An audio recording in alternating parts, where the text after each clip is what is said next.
Summer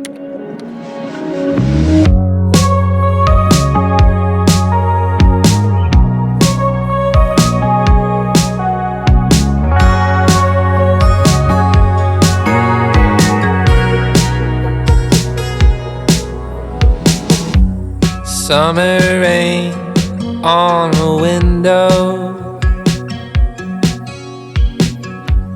watch the time float on. Cool air blows a memento as I fall behind. I'm so sorry for dreaming about the future. Maybe I'll be better when we're old enough. Hey, I'm sorry for dreaming about the future. You and I'll be better when we're old enough.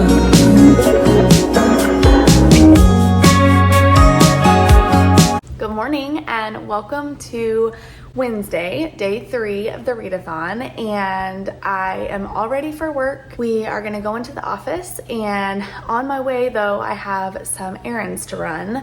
So I sold a book on Pango, so I need to go and drop this off, and I'm also going to run by Sonic and get the girls in our office some waters for the day. We get like the Route 44 water so that they'll last us throughout the day.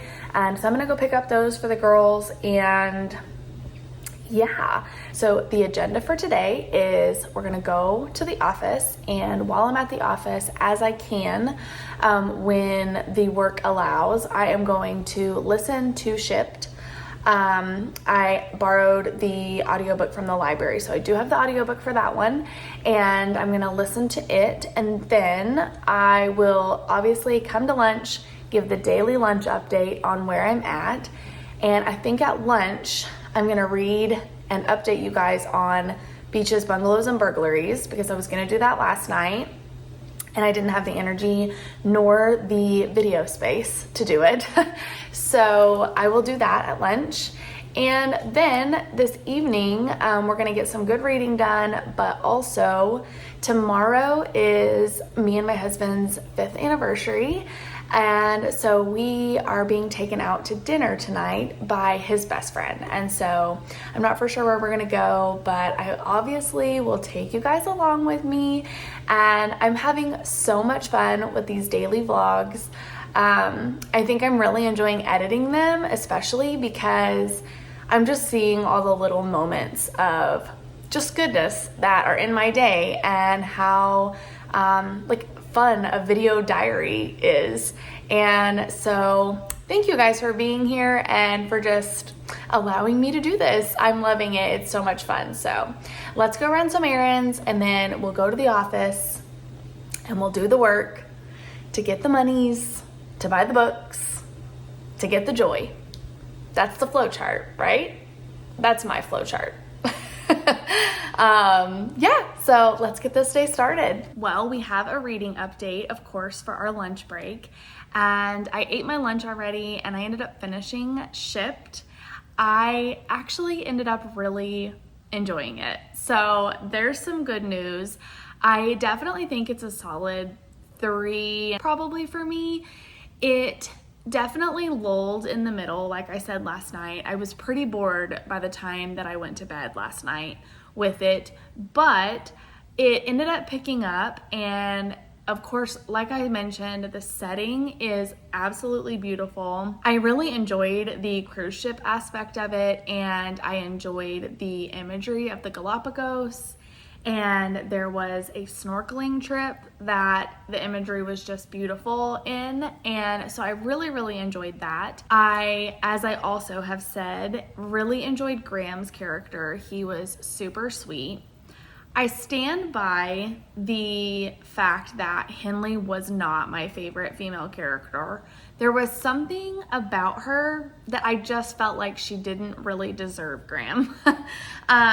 She was fine. There was just, I think maybe just a little bit of what I felt like was some immaturity in her like conflict resolution skills, but that's just probably personal preference. So she wasn't really my favorite, but I did end up really enjoying Graham, and I liked the way that their relationship grew through the last half of the book. There was also a really interesting aspect with the promotion because they both end up coming up with their pitches that they're gonna make, and Henley ends up coming up with this idea of ecotourism.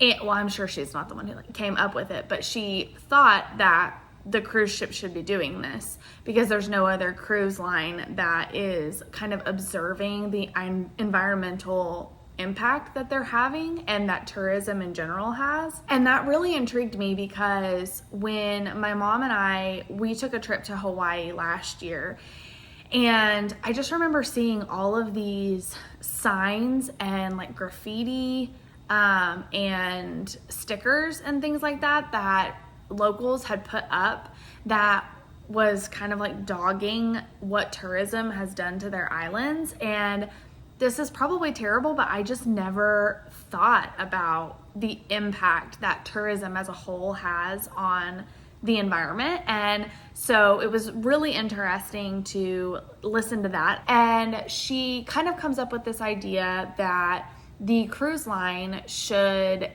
essentially ask their guests and inform them about the effects of tourism on different areas, specifically islands, and that they should ask for donations to conserve them because, you know, obviously, like if you're enjoying it enough to vacation here, then maybe you enjoy it enough to also be passionate about it and are passionate about protecting it. So I really enjoyed that aspect of it.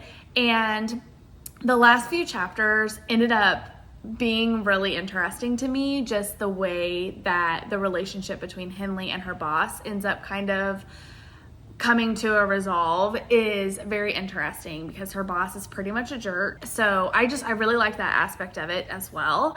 And yeah, so I think that this is gonna land at a pretty solid 3 for me. I definitely enjoyed it. I think that it's a perfect beach read if you are just wanting something super sweet, simple, and quick to read while maybe on the beach or on vacation. This gives you all the vibes for that. Like I said, I'm standing by my observation that it's not a life-changing romance, but it did end up being better than what I thought it was gonna be. So take that for what you will, but that is my final wrap up for Ship. And I am fixing to go back into the office and finish up my day. And after work, I think I'm going to dive into the cozy mystery that I'm reading, and I'll give you guys all the thoughts then, even though I know I've like promised that like 4 times now, but I really will after work, I promise. I just don't have time right now. So anyways, that is the lunch reading wrap up. Work is over and I am officially home for the evening because our friend who was gonna take us out for our anniversary, he actually had some family business come up. So he is not taking us out tonight. I think right now I am going to get set up and I'm gonna go ahead and knock out the filming of my mid-year freakout tag and get all of that together. And then hopefully I will just read the rest of the evening until Jeff gets home. I'm just gonna relax and get some stuff done around here until then. Let's get filming. Why do you always need all the attentions? Do you think this is your YouTube channel? You are cuter than Mom. Okay, I am done filming and I just sat down to join in on the reading sprints that Liv and Lauren are doing. And I think I am hopefully maybe going to be able to finish Beaches, Bungalows, and Burglaries in the next couple of hours. So cozy mysteries are typically pretty short. I think this one is like right at about 200 pages. So I definitely think it's doable, but I had to give you guys an update about where I'm at so that my final update can be more complete thoughts. But in this book so far, we are following Mae West, and she is used to a pretty like luxurious lifestyle because her husband and her are really wealthy. But she ends up finding out that her husband Paul was actually the head of a Ponzi scheme. And so the FBI like comes in and seizes all of their property, and she finds out that he forged her signature on a bunch of stuff, and it's just a really bad situation for her. But her lawyer does end up getting her like free and clear of any involvement, but she's left homeless. So her lawyer tells her that there's only really 2 pieces of property that were only in her name and that were free and clear of like any liens. And it is an RV park in Normal, Kentucky, and an RV. And so she really doesn't have a choice but to like go to the RV park. And she looks at this brochure that he gives her for the RV park, and she thinks, oh, this is not going to be that bad. Like, look at this brochure. Everything looks really peaceful. And there's like this really awesome tiki bar. And there is, you know, the beach is right there. And I think I can make this work. I'll just go there, relax, get back on my feet, sell the property at some point, and then, you know, figure out what I want to do with the rest of my life. Well, when she gets there, the RV park does not really hold up to the brochure. And so she ends up like meeting all of these really quirky characters. And I think it's going to kind of be sort of a It Happened One Summer-esque in the sense of she goes to kind of fix up this RV park to sell it, but she ends up falling in love with it and staying. And I just got to the part where a body was found, and May is our main suspect, and it's getting really good. I'm really enjoying May's character. It's very much like Schitt's Creek vibes because she is, you know, plopped out of her normal lifestyle and put right in the middle of this very rundown RV park. And it's giving me all of the happy, positive vibes that I love from a cozy mystery. The characters are really gruff and quirky at this RV park. And there's a woman who has run the RV park for years. She's a super strong Southern woman, and I'm just really enjoying it so far. So I will update you guys at the end of sprints and let you know how far I got and if I'm still enjoying it. But until then, happy reading. Okay, so I am not done with reading sprints yet, but in this part of the book, one of the female characters that she's bonding with brought skillet s'mores, which from what I can tell is like marshmallows with Hershey's chocolate on top, like all melted together into like a dip. And then you dip the graham crackers in it. What is this magic? Like, that sounds so freaking good. Now my mouth is watering. If anybody has tried that, please tell me A, exactly how to make it, and B, is it as divine as what it sounds? Okay, back to reading.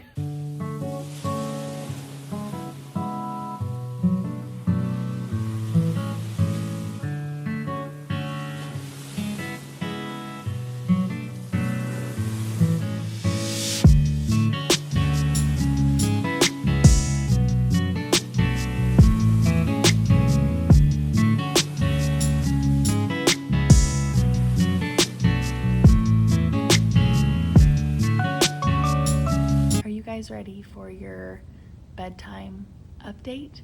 You've got your lunch updates, you've got your bedtime updates, all the updates, and I'm loving it. So I finished reading sprints and I made it to like 60% of the way through Beaches, Bungalows, and Burglaries. I'm just gonna start calling it BB&B because that's a mouthful, but I'm still really liking it. So May has been deemed a suspect, and there's been a little bit of progression on her pleading her case. She has now been deemed innocent, and she is off to find the killer of her ex-husband.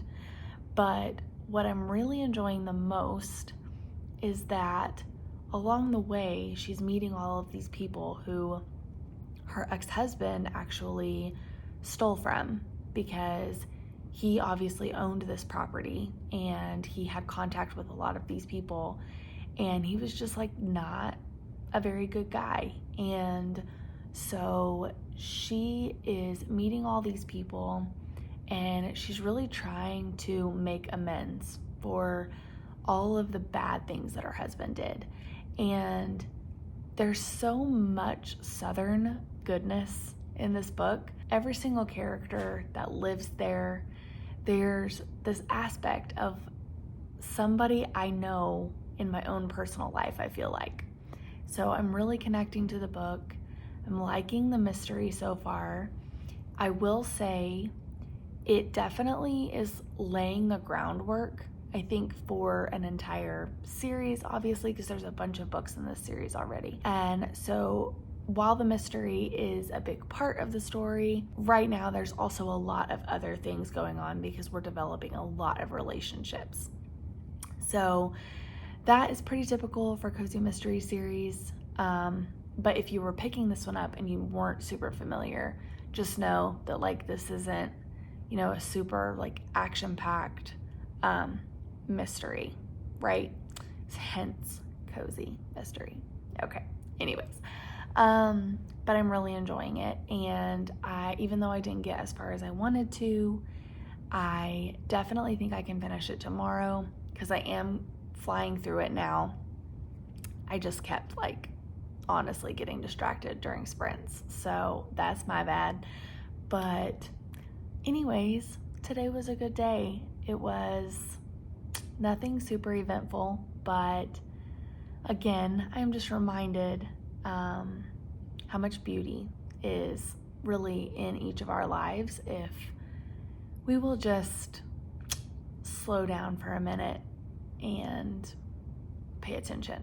So really reflecting on that tonight, especially because in this book, our main character, May, is really, I think, starting to realize that. You know, she is kind of like what I was saying yesterday with the Part of Your World, Abby Jimenez book. Just that idea of like when you're in a town that moves a little bit slower, you're kind of taken back to the simpler ways of life. And maybe it's the small town girl in me, but I just really love that. So, okay. That is all I have to say for the day. I hope you guys had an amazing day 3 of the readathon. And if you're not doing the readathon and you're just watching this, or you're watching this after the readathon, I just hope you had a great day or are having a great day. Okay, I'm gonna go to sleep now, but I, as always, will see you guys tomorrow. So, good night, my loves.